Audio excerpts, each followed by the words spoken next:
the immense bug population of Michigan, are constant co-stars.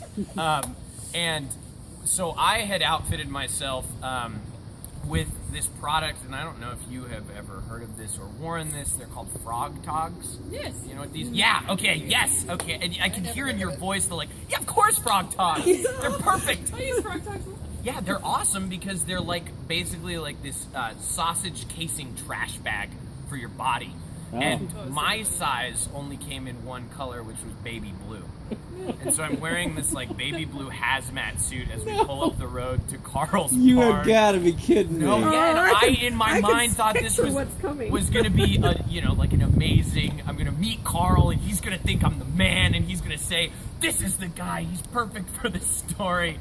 And Karl comes out of the house, with in jeans and a plaid and a trucker's hat, and he walks up to me and Ed goes, "Hey, Karl, come here. I want you to meet somebody." And I go, "Hi, Karl. I'm Paul." And Karl looks at me and goes, "Ed, who is this guy?"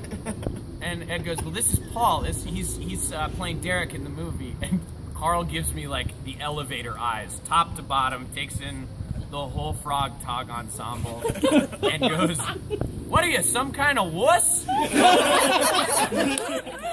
my hand just goes. Oh, that's awesome.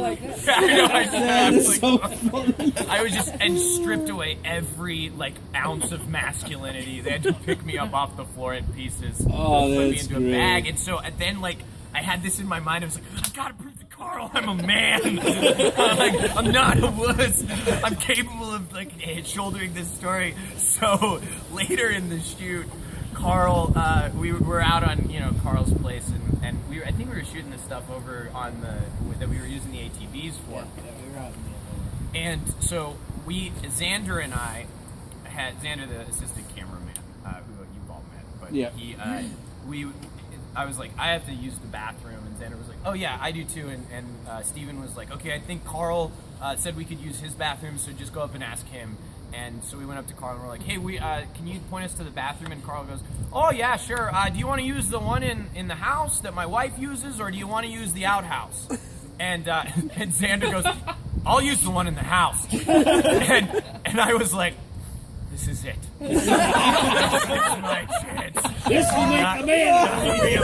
And I go, "Karl, I'd love to use the outhouse." And his eyes light up and he goes, "Really?" And I was "Absolutely, yes." And Karl's "All right, come on." And so he's almost sprinting down this path, and I'm following him, and he's telling me how this is the outhouse that he built and he dug himself, and he shows me as we're walking down there the lumber yard where he cut the wood to make the house, reiterating, "This is man's work, and you're gonna see it, and you're gonna get to use it like a man." And I was "Awesome, Karl, that's exactly what I want, because I'm not a wuss." And so he opens we get to the door of the outhouse, and I'm "Karl, this is a really beautiful awesome outhouse." And he's "Oh yeah, good, I'm glad you like it. Here, just don't worry, there might be some wasps in there because they really like the wood and stuff, but don't worry about them, you'll be fine."